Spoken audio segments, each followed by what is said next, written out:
Welcome, traveler. Tonight, we journey to the north, to a land of ancient forests and endless winters, where honor runs deeper than the coldest snow. Close your eyes, and let me tell you the story of House Stark, a house as old as the memory of men, a family whose roots stretch back 8,000 years into legend and myth. Let the warmth of your bed surround you as we venture into the cold, for winter is coming. But here you are safe. Here you need only listen. The Age of Heroes and Brandon the Builder. In the beginning, when the world was young and the long night had just ended, there lived a man named Brandon. History remembers him as Brandon the Builder, the first of his name, the founder of House Stark. The dawn of the Age of Heroes was a time of wonder. Magic still lingered in the world like morning mist. The children of the forest walked beneath the weirwoods, their faces carved into the pale bark, watching, always watching with those red eyes. Brandon the Builder was born in this time of legends. Some say he was touched by the magic of the children. Others whisper he learned his craft from them directly. What we know, what the stories tell us, is that he built wonders that stand to this very day. His greatest work, perhaps the greatest work in all of human history, was the Wall.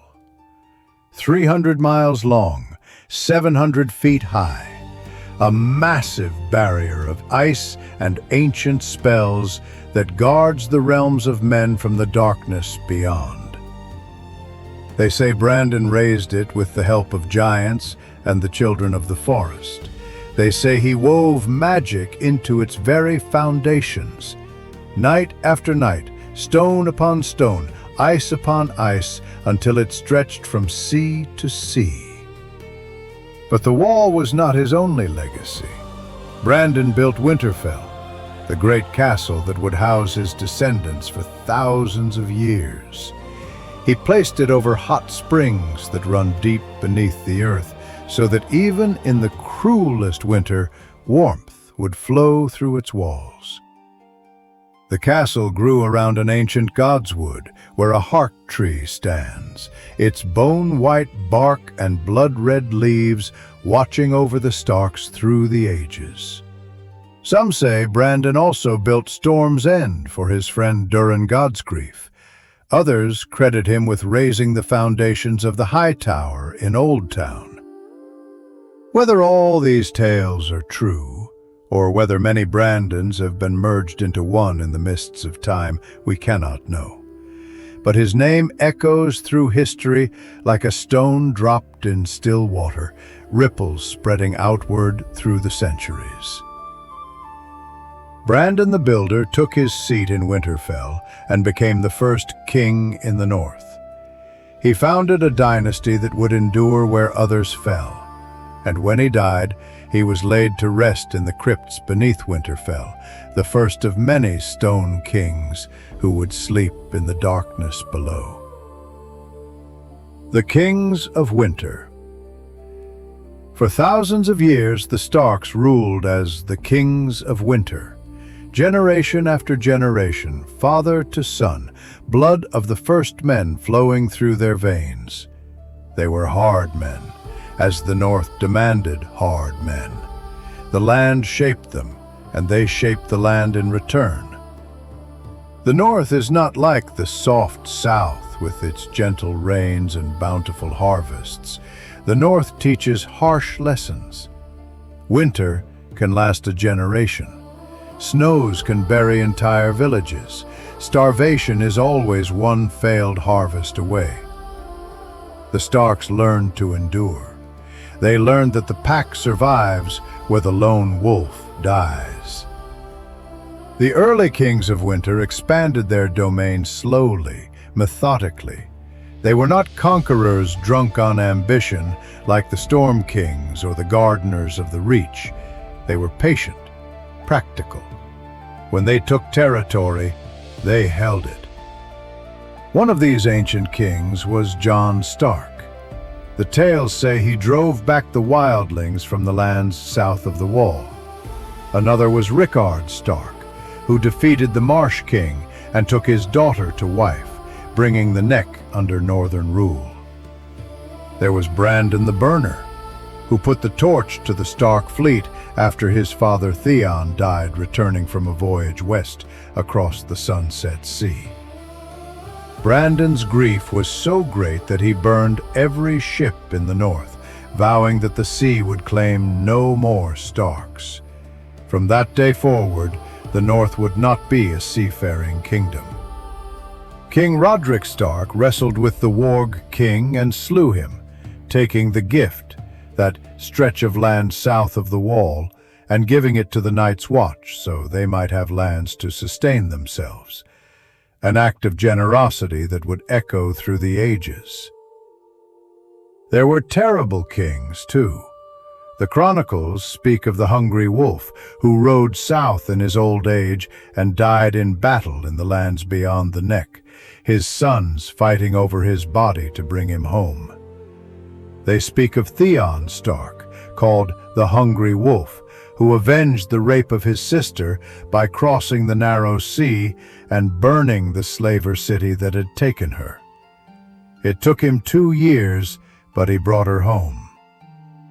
And then there was the Night's King. His true name has been forgotten, stricken from every record, but the story remains, whispered in the darkness. He was a Stark, some say, a younger brother to the king in the north. He rose to become the 13th Lord Commander of the Night's Watch. But at the Night Fort, he saw a woman with skin as white as the moon and eyes like blue stars. He chased her.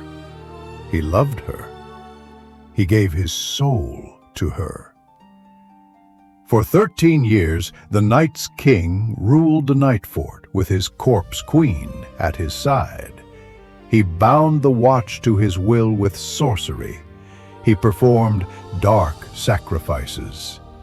Until finally, the king in the north and the king beyond the wall, Joramun, joined forces to bring him down.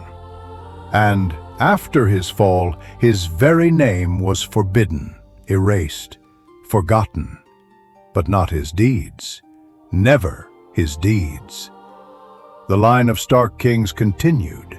They wed the daughters of the Marsh Kings, the Warg Kings, the Barrow Kings. They united the North not just by conquest, but by marriage, by blood, by shared history. The North remembers, and the North became one. The long rule and the bonds of honor. In the long centuries of Stark rule, patterns emerged, values crystallized. The Starks became known for certain things. Honor above all. Justice, even when it cost them dearly. Duty without complaint. They would execute their own justice. The man who passes the sentence should swing the sword, they said. They would not ask another to do what they were unwilling to do themselves. This was the Stark way. They kept faith with the old gods, even as the Andals came with their faith of the Seven and conquered the South. The Andals never truly conquered the North. Some houses bent the knee and took the seven-pointed star, but the Starks remained true to the gods of the first men. They prayed before heart trees. They listened to the wind in the leaves. They remembered. The gods' wood at Winterfell became sacred beyond measure. Every Stark since Brandon the Builder has walked beneath those ancient trees. Every Stark has looked upon the face carved in the heart tree, with its solemn expression and its rivers of red sap like tears of blood. The old gods watch there. The old gods listen. The crypts grew deeper. Each king in the north was laid to rest with an iron sword across his lap to keep vengeful spirits in their graves. Row upon row of stone kings in the darkness, sitting in silent judgment. The oldest crypts went so deep that their locations were forgotten, lost in the twisting passages beneath Winterfell. But the Starks never forgot their dead. The North remembers. There were weddings and births, battles and betrayals.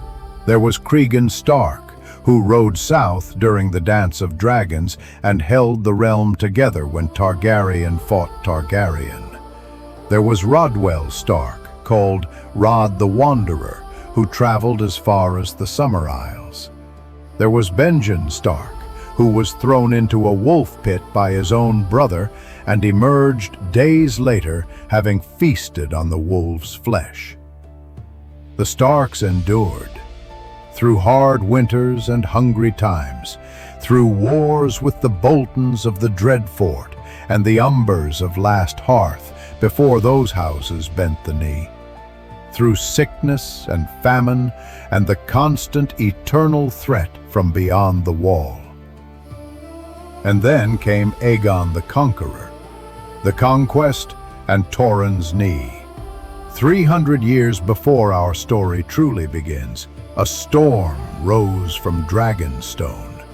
Aegon Targaryen and his sister wives Rhaenys and Visenya came to Westeros with 3 dragons and a dream of uniting the 7 kingdoms under one crown. The great kings of the south rode out to face him. They brought vast armies, tens of thousands of men. Aegon brought dragonfire. At the Field of Fire, King Mern of the Reach and King Loren of the Rock watched their armies burn. Harrenhal, the greatest castle in Westeros, melted like a candle. In the north, Torrhen Stark gathered his power. They called him the King Who Knelt, though he had yet to earn that name. He was young, untested, but he was a Stark. He called his banners, and 30,000 Northmen marched south to face the dragon. They made camp at the Trident. Torrhen rode ahead to scout, and there, across the river, he saw them. 3 dragons. Balerion the Black Dread, whose shadow could swallow entire towns. Vhagar, whose roar could shatter stone. Meraxes, terrible in her silver glory. That night, Torrhen Stark wrestled with the hardest decision a king can face. He could fight. He could lead his men into battle, watch them burn, watch the North bleed for pride. His sons would die. His brothers would die. The fields would be blackened with ash and bone, and the North would kneel anyway, its strength broken, its people decimated. Or he could kneel now, surrender his crown, save his people. At dawn, Torrhen Stark crossed the Trident alone, without his army. He knelt before Aegon the Conqueror. He laid his crown at the dragon's feet. He swore fealty to the Iron Throne. The Northmen called him coward. They called him weak. But Torrhen Stark returned to Winterfell with his army intact, his sons alive, his people safe. He had chosen survival over glory, life over pride. He had chosen his people over his crown. Some call it wisdom, some call it surrender. But he remained Lord of Winterfell, Warden of the North.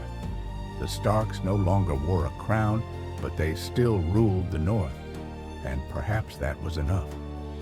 3 centuries would pass, the Targaryens would sit the Iron Throne, and the Starks would guard the north. An understanding was reached, a peace that would last longer than most kingdoms endure, the Targaryen years. Under Targaryen rule, the North remained the North. The dragons seldom flew so far from King's Landing. The kings in the South collected taxes and expected loyalty, and the Starks provided both.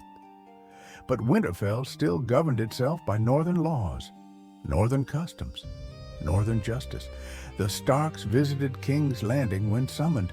They sent sons to serve as wards, to fight in the king's wars, to marry into southern houses when politics demanded it. But they always returned home. The North calls to its children. There were good kings and mad kings. There were tragedies and triumphs. The Starks weathered them all with characteristic stoicism, honoring their oaths while maintaining their independence in all but name. Lord Cregan Stark came south during the Dance of Dragons, that terrible civil war when Targaryen fought Targaryen for the throne. He brought 20,000 Northmen through the snow. By the time he arrived, the war was largely over, but Cregan served as Hand of the King for a single day, the shortest term in history. In that day, he passed judgment on those who had committed crimes during the war, then returned to Winterfell. He had done his duty. That was enough. Lord Rickard Stark, many years later, sought to build alliances with the South. He betrothed his daughter Lyanna to Robert Baratheon, the young Lord of Storm's End. He fostered his son Ned with Jon Arryn in the Vale. He sent Brandon, his heir, to squire for southern lords. Rickard dreamed of a North more connected to the South, more influential in the politics of the realm. But dreams can turn to nightmares. Robert's rebellion and the fall of House Stark. The tale of Robert's rebellion begins with a tournament at Harrenhal, the greatest tournament in living memory, they called it. Lords and ladies from every corner of the realm gathered at the cursed castle by the god's eye. There was mystery in the air. The tournament's sponsor, Lord Went, was a minor lord without the means for such extravagance. Some whispered that Prince Rhaegar Targaryen himself was behind it, planning to use the gathering to address his father's growing madness. But what people remember most is the end of the tournament. Prince Rhaegar Targaryen, heir to the Iron Throne, won the joust. And when the time came to crown the Queen of Love and Beauty, he rode past his own wife, Elia Martell, and placed a crown of blue winter roses in Lyanna Stark's lap. The realm held its breath. Lyanna was betrothed to Robert Baratheon. This was an insult, a scandal. But it was also something else, something neither understood, perhaps. Then Lyanna disappeared. Kidnapped, Robert claimed. Abducted by Rhaegar, Brandon Stark believed. Brandon, the wild wolf, the heir to Winterfell, rode immediately to King's Landing with his companions. He stood before the Red Keep and shouted for Rhaegar to come out and die. But Rhaegar was not there. Only King Aerys, the Mad King, whose sanity had long since crumbled into paranoia and cruelty. Aerys arrested them all for treason. Lord Rickard Stark rode south to answer the charges against his son. He demanded a trial by combat, as was his right. King Aerys agreed, and then, in his madness, declared that fire would be his champion. They suspended Rickard Stark from the rafters of the throne room in his armor. They lit a fire beneath him.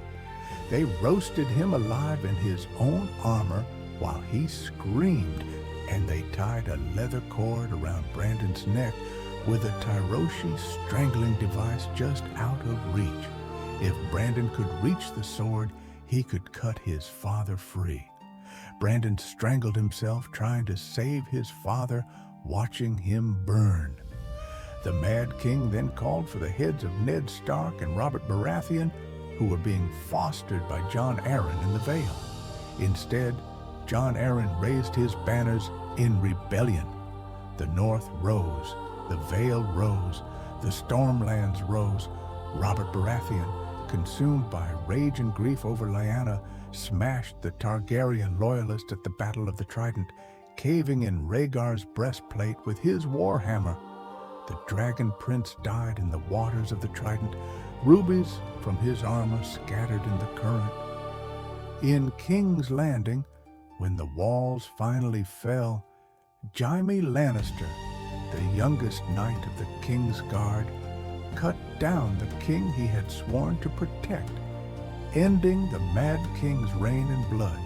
Ned Stark rushed to the capital only to find the Mad King dead and the Targaryen children already murdered by Gregor Clegane on orders from Tywin Lannister.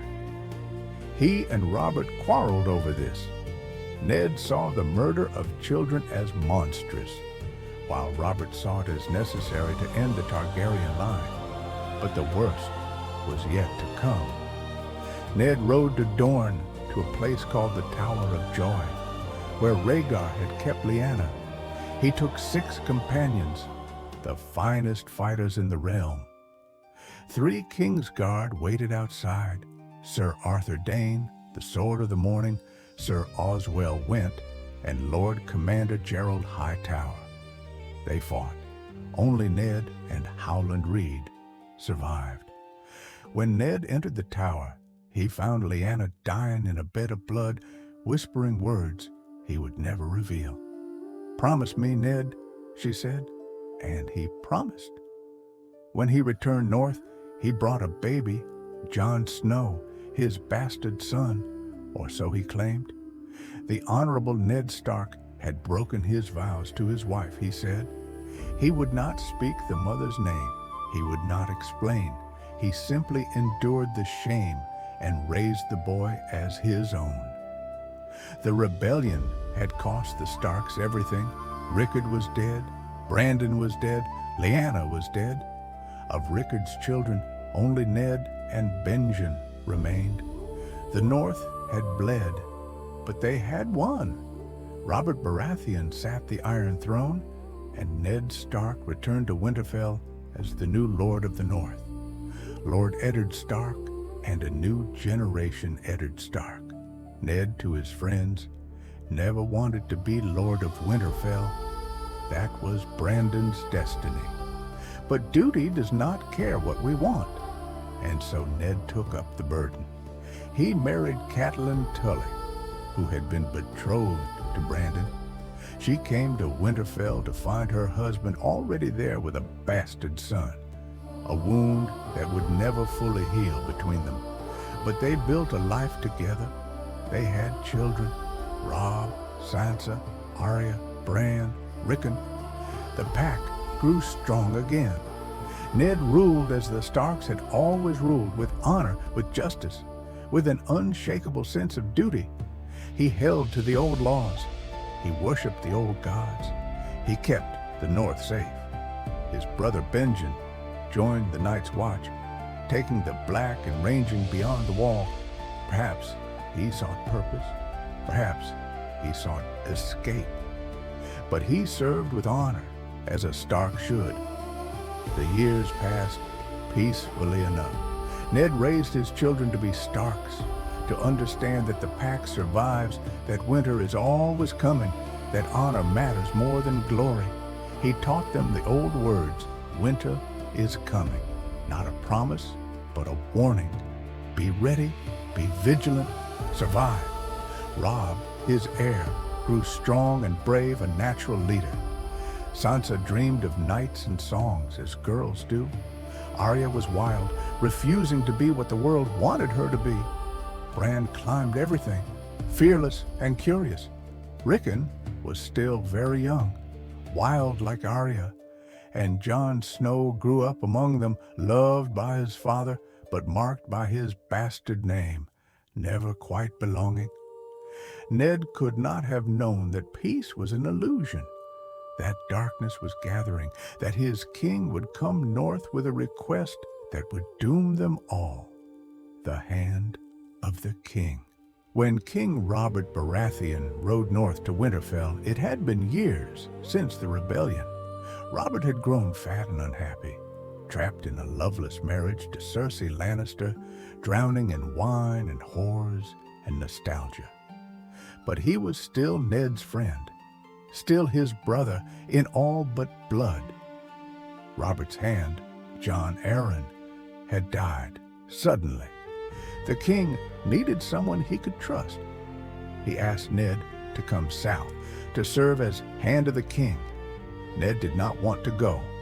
Every instinct told him to refuse to stay in the north where he belonged, but Robert asked, and Ned had sworn an oath to his king. So he said yes. He agreed to take his daughters to King's Landing, to betroth Sansa to Robert's son Joffrey, to bind the Starks and Baratheons together as Robert and Lyanna should have been bound. But before they left, a strange thing happened. Bran was climbing, as he always did, and he saw something he shouldn't have seen. He was pushed from a tower window. He fell, broken. He slept, and when he woke, he would never walk again. The north grew darker. An assassin came for Bran with a Valyrian steel dagger. Catelyn left to investigate, to find answers. Ned rode south with Sansa and Arya, leaving Robb to rule Winterfell, leaving Bran crippled, leaving the pack divided. In King's Landing, Ned discovered the truth that Jon Arryn had died for, the truth that would cost him everything. Joffrey was not Robert's son, nor were Tommen and Myrcella. They were products of incest between Cersei and her twin brother Jaime. The king had no true heirs. Ned, bound by honor, decided to tell Robert. But Robert died on a hunting trip, an accident supposedly, though Ned would wonder. With Robert dead, Ned held the throne in trust. He could have taken it for himself. He could have crowned Robb. But honor demanded he follow Robert's will. He confronted Cersei. He warned her. He gave her a chance to flee. Mercy, he thought. But mercy can be a blade that cuts both ways. Cersei moved first. She had Ned arrested for treason. His men were slaughtered in the streets. He was thrown in the black cells beneath the Red Keep. Everything he had built, everything he had tried to protect, crumbled in a day. The wolf and the lion. In the north, Robb Stark received word that his father was a prisoner, charged with treason. He did what any Stark would do. He called the banners. The north rose as one. Every house from Bear Island to White Harbor sent men. 30,000 swords followed the young wolf south. Robb was barely more than a boy, but he was a Stark, and the north was in his blood. Catelyn begged Ned to confess, to take the black, to save his life for his children's sake. And so, in the great sept of Baelor, before the crowds of King's Landing, Ned Stark knelt. He confessed treason, crimes he did not commit. He bent his honor to save his daughters, to protect his family. And then Joffrey, the boy king, called for his head anyway. The sword came down. Eddard Stark, Lord of Winterfell, Warden of the North, Hand of the King, died on the steps of the Sept. His head was mounted on a spike. His daughters were trapped in the capital. His sons were scattered. In the Riverlands, when word reached Robb, the lords of the north and the assembled riverlords proclaimed him king in the north. The first king in the north since Torrhen knelt 300 years before. They would have independence, they declared. They would have vengeance. The War of the Five Kings had begun. The king in the north, Robb Stark, was everything a king should be and everything a king should not be. He was brave and noble, a brilliant battle commander who never lost a fight. He won every battle. But wars are not won by battles alone.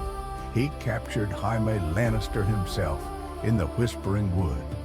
He scattered Lannister armies at Oxcross and Ashmark. The young wolf, they called him, and his enemies feared him. Wherever he went, victory followed. But Robb was young. He made mistakes. He fell in love with a Westerling girl named Jane and married her, breaking his oath to marry a Frey daughter. He trusted too easily. He sent Theon Greyjoy, his foster brother, to treat with the Iron Islands, and Theon betrayed him, taking Winterfell and supposedly killing Bran and Rickon. The North was burning. Ramsay Snow, the bastard of Bolton, was loose with his hunters. Winterfell was sacked, its people scattered. The Stark boys were dead, or so they believed. Robb marched his army to the Twins to cross the river to continue his war. He needed the Freys. He had broken his word to them, but he would apologize. He would make amends. Lord Walder Frey would understand. The Freys welcomed them with bread and salt. Guessed right. The most sacred law in all of Westeros. Once you share bread and salt, you are safe. No host would harm his guest. But Lord Frey had already chosen his side.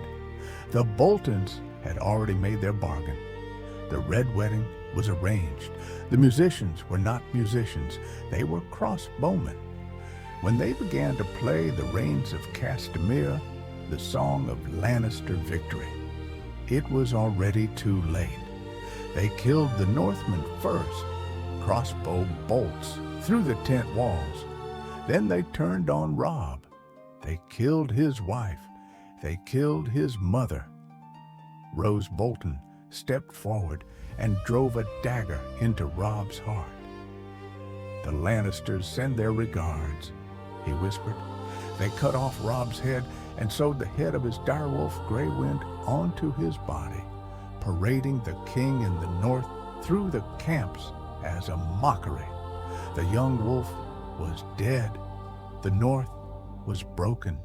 Winter comes for House Stark. After the Red Wedding, it seemed House Stark was finished, dead or scattered to the winds. Ned was dead. Catelyn was dead, though she would rise again as something else, something terrible, driven by vengeance. Robb was dead. Rickon was in hiding on Skagos, hunted. Bran had gone beyond the wall, seeking the three-eyed raven, leaving the world of men behind. Sansa was trapped in King's Landing, married first to Tyrion Lannister, then escaped with Littlefinger to the Vale, then given to Ramsay Bolton at Winterfell, where she suffered horrors beyond imagining. Arya had escaped King's Landing, wandered the riverlands, crossed the narrow sea to Bravos, where she trained with the faceless men, learning to be no one, abandoning her identity to become a weapon.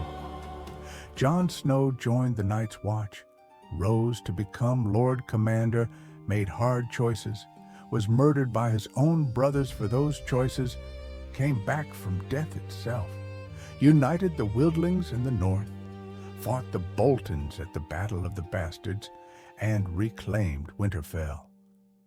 And when they discovered the truth, when they learned that Jon was not Ned's bastard, but the son of Rhaegar Targaryen and Lyanna Stark, the rightful heir to the Iron Throne, the world shifted. But Jon did not want crowns. He never had. He was a Stark in all the ways that mattered. He loved his family. He protected the North. He stood against the darkness when the long night finally came again, when the White Walkers marched south with their army of the dead.